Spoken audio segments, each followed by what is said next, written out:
اعوذ باللہ من الشیطان الرجیم بسم اللہ الرحمن الرحیم وطور سینین وهذا البلد الامین۔ وطور سینین اور طور سینین کی تفسیر آیت یہ ہے کہ طور سے کیا مراد ہے؟ بنا بقول بعض قبطی زبان میں طور پہاڑ کو کہتے ہیں، لیکن مذہبی اصطلاح میں طور اس کوہ پہاڑ کو کہتے ہیں جہاں حضرت موسیٰ علیہ السلام پر وحی اور شریعت نازل ہوتی تھی، اور یہاں آپ علیہ السلام اللہ تعالیٰ کے سے مناجات کرتے تھے۔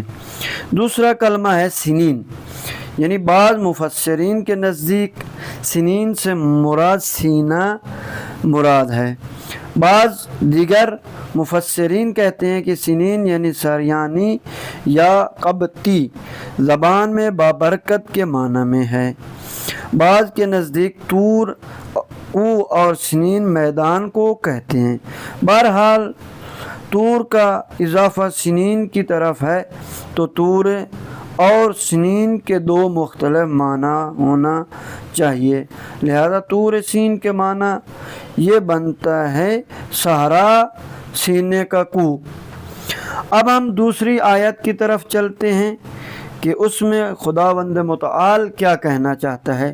وَهَذَا الْبَلَدِ الْأَمِينَ، اور اس امن والا شہر کی، کیونکہ یہ ٹوٹل جو ہے اس سورہ اس میں اللہ نے قسمیں اٹھائی ہیں، تو لہذا یعنی اس طرح کلمہ آئے گا والتین والزیتون وطور سینین وہذا البلد لقد خلقنا الانسان فی احسن تقویم، اس طرح یہ سلسلہ چلتا رہے گا۔ اب دیکھیں وہذا البلد الامین، اور اس امن والا شہر کی اب خدا قسم اٹھا رہا ہے۔ تفسیر آیت امن کے شہر سے مراد بالاتفاق مکہ ہے۔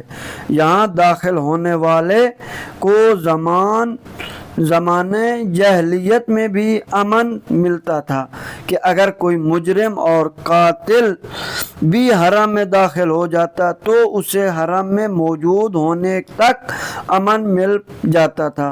اسلام میں تو جانور، سبزی اور درخت تک کے لیے امن ہے، لہذا یہ یعنی خدا نے ایک اس شہر مکہ میں ایک زمان